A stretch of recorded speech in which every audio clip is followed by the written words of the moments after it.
What is up, universe? Martin Scorsese's 2016 masterpiece, Silence,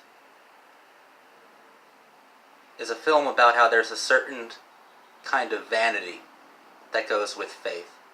That believers possess vanity that is inherent in their belief. Silence is a deeply affecting film. It's a film that studies religion, studies spiritual tests, that studies imponderables. Martin Scorsese famously almost became a priest, but he wasn't cut for the cloth, and became one of the most devoted holy men of American cinema. And the secret to a Scorsese film is that every one of his movies are actually movies about God. Spiritual tests are in all of his films. From the most experimental to the most accessible, there are spiritual tests, specifically through the Christian lens. There are spiritual tests in all of his films. All of his films are secretly about God, or secretly about the vanity that comes with belief, with a false dichotomy that comes with belief. Silence is a film that Terrence Malick saw and had to write Martin Scorsese a letter asking him, what does Christ want from us?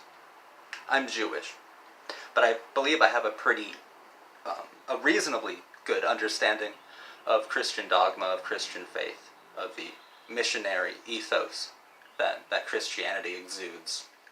I believe I have a good understanding of that. Of course, I'm instantly reminded of an anonymous scrawl on a wall in a concentration camp in Nazi Germany of, I believe in the sun when it doesn't shine, I believe in love even when I don't feel it, and I believe in God even when he is silent. So why is God so silent? And what are the benefits of praying to a silent God? But what's the most fascinating thing, first and foremost, about Martin Scorsese's spiritual, philosophical experimentation with form and composition is the idea of vanity within belief. The idea that you could possibly, and Liam Neeson's character echoes this point, or really drives this point to the forefront of Martin Scorsese's dilemmas that he's capturing cinematically. His cinematic dilemma, cinematic spiritual conundrum, cinematic truth, cinematic rumination, is that why, if human beings are flawed a lot, we are all flawed, deeply flawed, so why must we try to imitate and be like a flawless creature, a god, when that's an impossibility?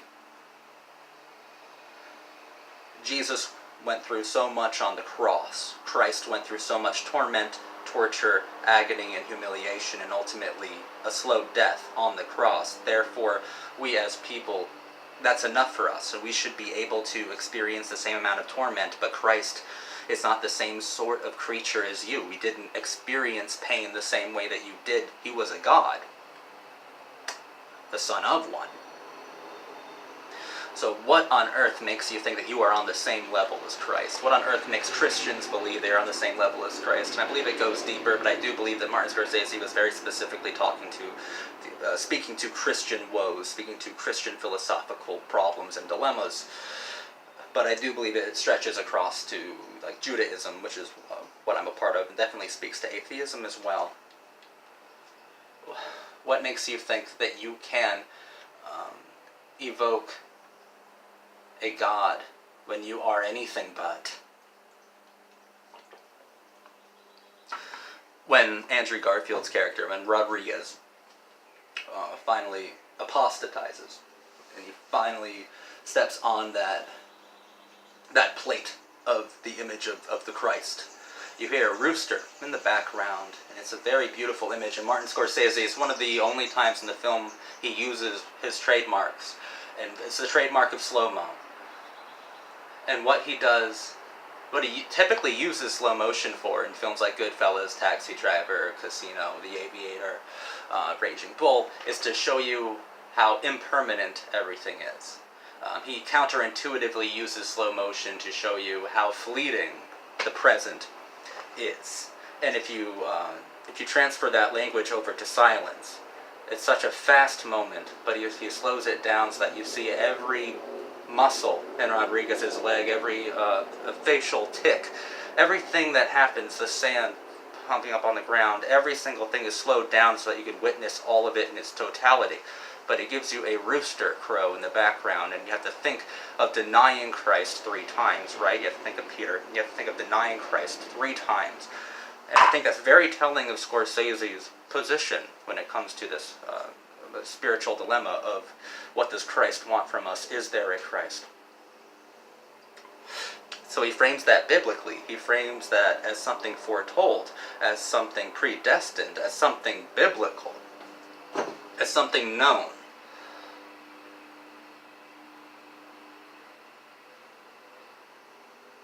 To believe in God purely and truthfully, you must give up your vanity. And you must accept the silence that comes with faith. You must accept a silence that is never ending, that comes with faith.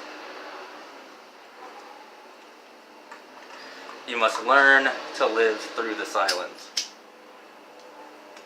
As I believe that God is there for Scorsese, for us.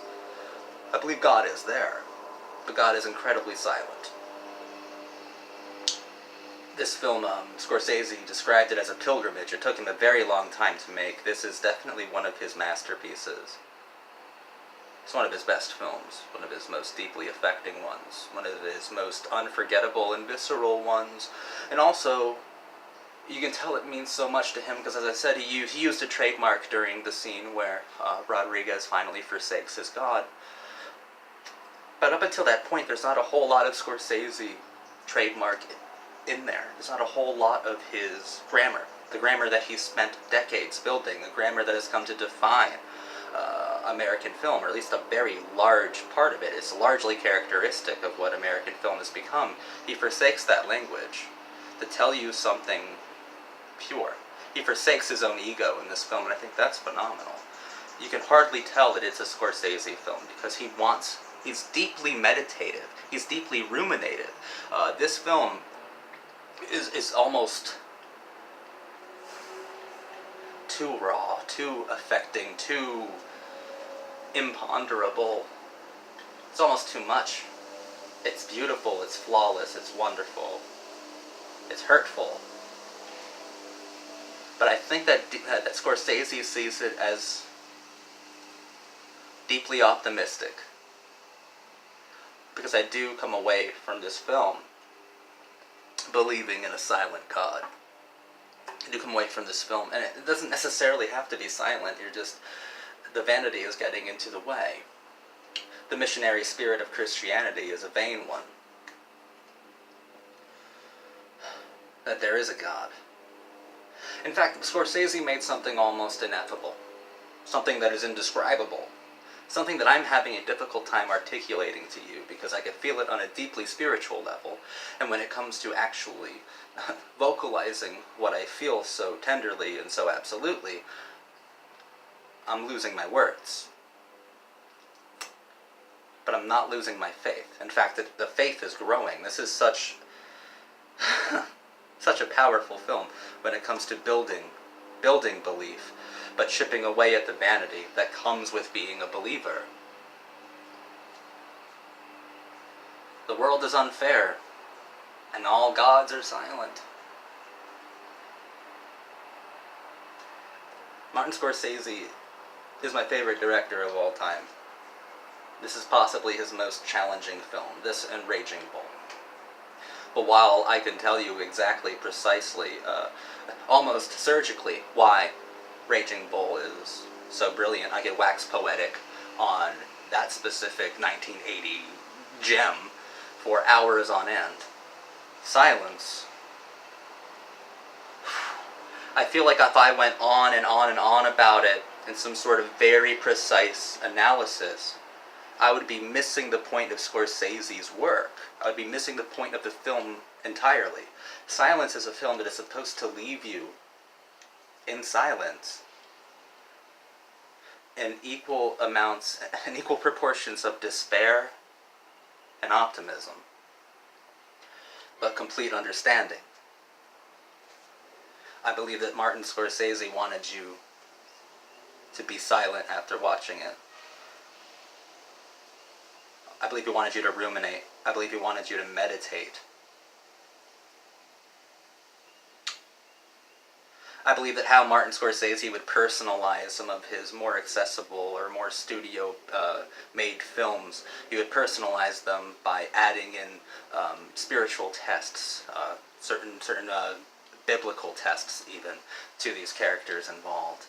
And in this one, he got to focus on what he's always wanted to focus on head on.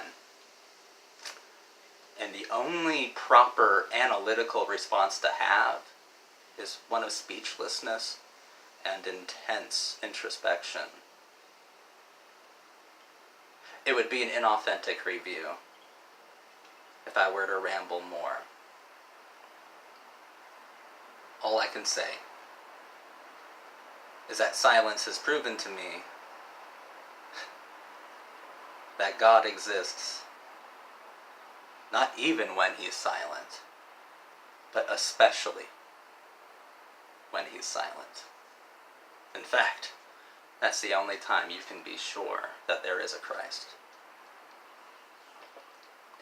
I want to thank you guys for watching this video. My name is Zachary Conan. This was a very emotional film. For me, a very difficult film to watch. And I hope you feel the same way. In the comments, how do you view this film? How do you read this film? Are you a religious person? Are you an atheist? Do you think this film speaks to both equally?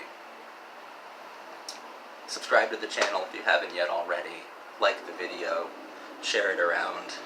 It's an important film.